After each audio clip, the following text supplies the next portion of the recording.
Olá, gente. Eu sou Vera Lúcia, sou estagiária, vou estagiar aqui na turma de vocês na disciplina de Biologia. E a nossa aula é sobre vírus.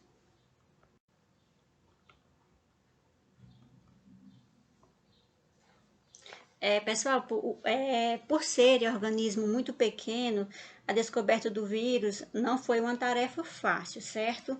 Vírus é que vem do latim, que significa veneno. E que veneno, né? A gente pode comprovar agora nesse tempo de pandemia, né? Que estamos passando. Que veneno mortal, quantas vidas nos já tirou. E graças a Dmitry Ivanovsky e Martins Bejeric, graças a eles dois, os vírus começaram a ser conhecidos, certo? É, Dmitry, ele encontrou o vírus nas folhas de tabaco, né? Do fumo. O tipo de vírus era o mosaico do tabaco. Isso foi no ano de 1992. E no trabalho dele, ele filtrou a seiva para conseguir remover as bactérias, mas, pessoal, a doença ainda era transmitida. Ele pensou então que eram bactérias que passavam pelo filtro ou que produziam toxinas capazes de atravessar essa barreira. Aí foi então, pessoal, que Martinus, né, em 1898 repetiu o experimento e convenceu-se de que estaríamos diante de um novo patogênio que se multiplicava em células. O Martins observou que, diferente das bactérias já conhecidas, o causador da doença do tabaco não se multiplicava nos meios de cultura. Ele então concluiu que estava lidando com uma partícula menor e mais simples. Esse cientista passou então a ser considerado o primeiro a propor a ideia da existência do vírus, pessoal. E aqui a gente tem uma plantação de tabaco, né? E aqui o exemplo, uma folha do tabaco sadia e uma folha do tabaco com o vírus mosaico do tabaco, né? Para vocês verem que até as plantas sofrem com a agressão dos vírus. E aqui o vírus do tabaco, do mosaico do tabaco ampliado.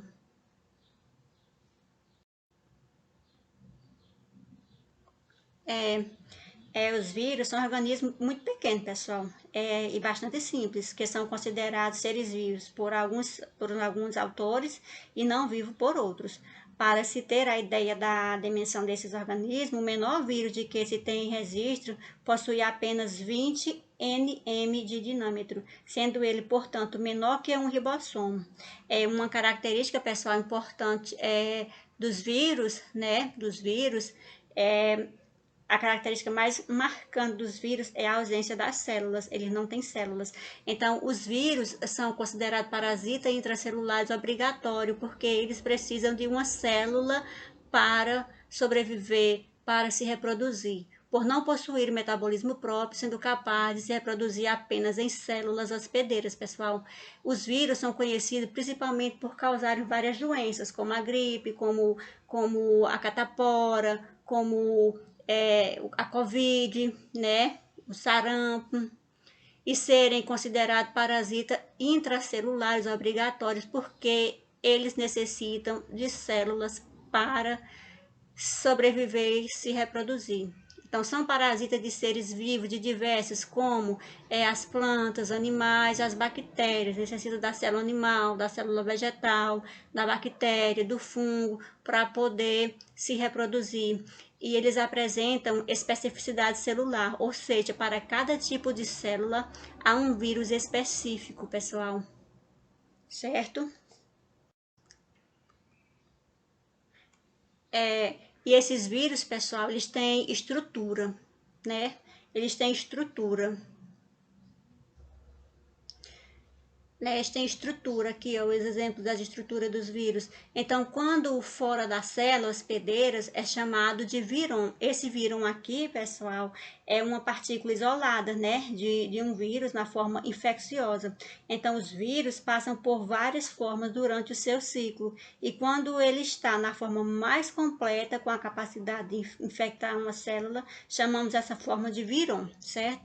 Proteínas virais organizadas formam um envoltório, né? Um envoltório que é o capsídeo, né? Que é o capsídeo, aqui ó, capsídeo, envoltório, e o capsídeo aqui, o envoltório, certo? Quando o vírus só possui o capsídeo, ele é chamado de vírus nu, né? Que é esse caso aqui, né? Que só tem o capsídeo, ele é chamado de vírus nu. E nesse aqui, vocês podem observar que ele tem o vírus nu aqui, ó, dentro do envelope, né? Alguns vírus possuem em torno do capsídeo um envelope externo protetor constituído por lipídios e glicoproteínas provenientes da membrana da célula parasitada. Nesse caso, o vírus é chamado de vírus envelopado, que é nesse caso bem aqui, pessoal, né? Quando ele é um vírus envelopado, que é o caso do vírus da Covid, né, do coronavírus. Ele é um vírus envelopado, por isso que a gente necessita lavar com água e sabão e usar para que esse envelope aqui se rompa para tentar, né, matar o vírus, né, para diminuir a propagação. E outra coisa, pessoal, é sobre os virons. Estruturalmente, os virons são compostos por uma camada proteica externa, chamada do capsídeo, como eu já falei aqui, né? Que nesse capsídeo aqui contém o ácido nucleico, que pode ser o RNA ou o DNA do vírus, certo? A função do capsídeo, pessoal, a principal função do capsídeo é proteger, transportar e entregar seu genoma viral, certo?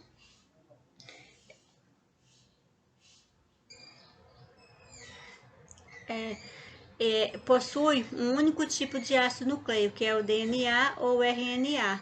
Existe viron com DNA de fita simples e RNA de fita dupla. Esse DNA aqui, pessoal, são as informações contidas no vírus que deverão ser utilizadas para sintetizar a proteína na célula invadida, certo?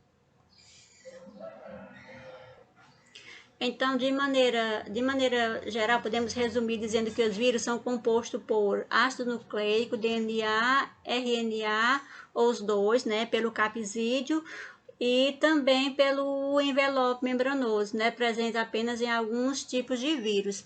E para alguns cientistas, eles são sim seres vivos, né? Isso por quê? Porque os vírus apresentam capacidade de evolução, ou seja, sofrem alteração ao longo do tempo, uma característica importante, uma vez que admitimos que os seres vivos mais bem adaptados sobrevivem ao meio. Então, eles são, sim, seres vivos para alguns, porque apresentam material genético, que é o RNA e o DNA. A presença desse material indica que esses organismos são capazes de transmitir suas características descendentes aos seus descendentes. Eles também têm a capacidade de evoluir, pois frequentemente ocorrem modificações em suas características, né? Essas mudanças são observadas facilmente quando falamos do vírus da gripe, né? Por exemplo, do vírus da Covid, né? Que fica se evoluindo,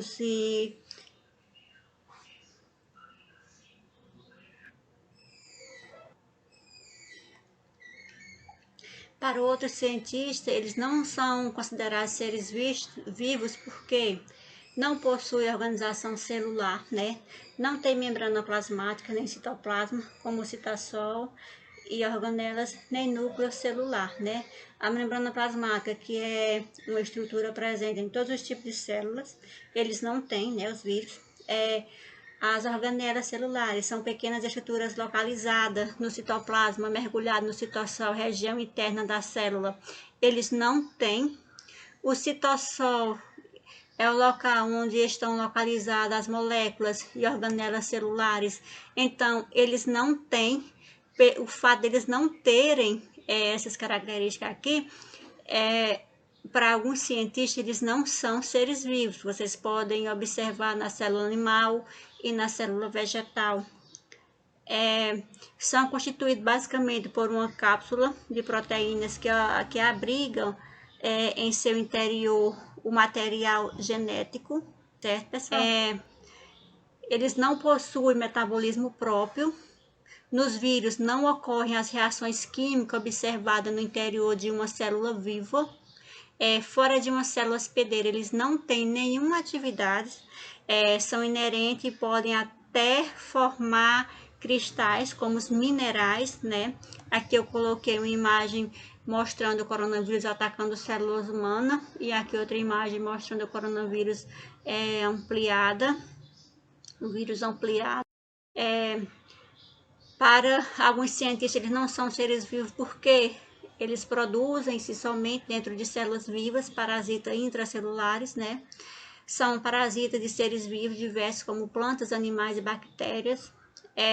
Assim também, como vocês podem ver aqui na imagem, né? Assim como seres humanos, as plantas também sofrem com a ação nociva dos vírus, né? Que tem outro exemplo, a tomate, uma doença provocada por vírus, né? E aqui o exemplo das células que eles podem usar para se reproduzir e se multiplicar. Podem se reproduzir a custo do material que encontra somente em células vivas. Fora de uma célula hospedeira, eles se mantêm absolutamente inerentes. Então, por essas características, muitos dizem que eles não são seres. Os vírus são classificados de acordo com o tipo de ácido nucleico, de acordo com a forma do capsídeo e também pelos organismos que eles são capazes de infectar, certo, pessoal? Tipo de ácido nucleico, a adenovírus, formado por DNA, por exemplo, o vírus da pneumonia, retrovírus, formado por o RNA, por exemplo, o vírus do HIV, formação do capsídeo, né? Vocês têm aqui helicoidal, né? Poliédrico, esférico, complexo, pelos organismos que eles são capazes de infectar, que é o que? O bacterofógo, o vírus que infecta bactérias, arbovírus, transmitido por insetos, por exemplo, o vírus da dengue, micófagos, vírus que infecta fungo. Reprodução, o ciclo lítico é um dos 2 ciclos usados por vírus para sua reprodução, sendo a outro ciclo lisogênico. No ciclo lítico, o vírus insere o seu material genético na bactéria, onde as funções normais desta são interrompidas pela presença de ácido nucleico do vírus DNA ou RNA. No ciclo lítico, o DNA viral ele passa a comandar o metabolismo da célula hospedeira e faz várias cópias que se transcrevem em RNA virais. Com essa reprodução exagerada, ocorre uma lise, destruição da célula liberando os novos vírus, que podem infectar outras bactérias e assim sucessivamente, né? E aqui a gente tem o esqueminha, a adesão, a penetração, a biossíntese, a maturação, a liberação, certo, pessoal? Aqui a figura no ciclo lítico do bacterofógo, certo? No ciclo lítico, pessoal, termina com a lise e a morte da célula hospedeira. No ciclo listogênico, é um dos ciclos usados por vírus para sua reprodução, certo? No ciclo listogênico, o vírus insere o seu material genético na bactéria ou na célula hospedeira, onde o DNA viral incorpora-se ao DNA da célula infectada, né? Isto é, o DNA viral torna-se parte do DNA da célula infectada, certo? Uma vez infectada, a célula continua suas operações normais, como reprodução e ciclo celular, certo? Então, no ciclo lisogênico é isso, o DNA do vírus se incorpora no DNA de uma célula, mas não interfere no metabolismo celular hospedeiro, né? Que continua reproduzindo normalmente, transmitindo o DNA viral às células descendentes, né?